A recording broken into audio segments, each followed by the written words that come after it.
Voici Ludwig et Maria, un paisible couple argentin installé depuis 2017 en Slovénie avec leurs enfants, Sofia, 11 ans, et Daniel, 8 ans.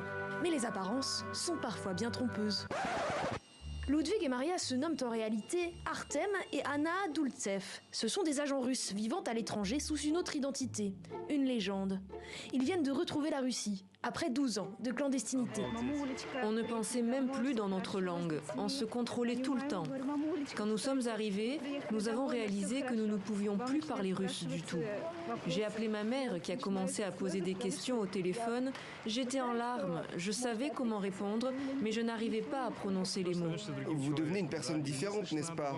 Et vous pensez dans une langue différente? Et vous ne comprenez pas le russe. Quand les gens de votre pays parlent votre langue autour de vous, vous ne comprenez pas.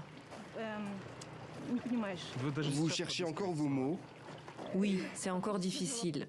Démasqués et emprisonnés par les autorités slovènes en décembre 2023, les Dultsev font partie du plus grand échange de prisonniers depuis la guerre froide. Ce 1er août, c'est Vladimir Poutine lui-même qui les accueille avec leurs 2 enfants. Mais ces derniers ignorent tout de leur réelle identité et s'expriment uniquement en espagnol. Le Kremlin se félicite de cette infiltration quasi parfaite.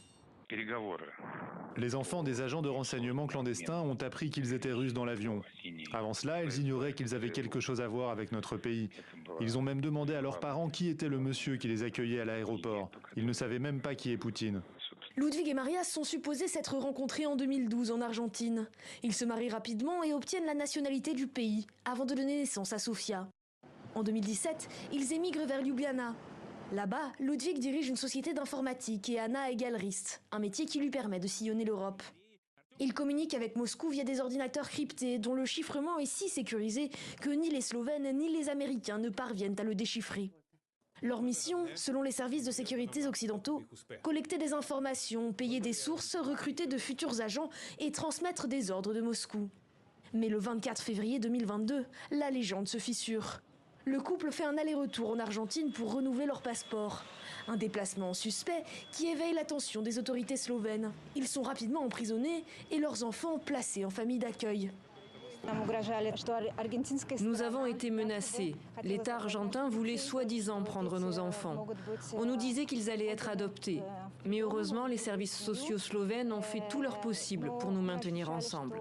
Coût total de l'opération, plusieurs millions d'euros par agent. Un financement de leur vie sur place et de la construction de leur légende.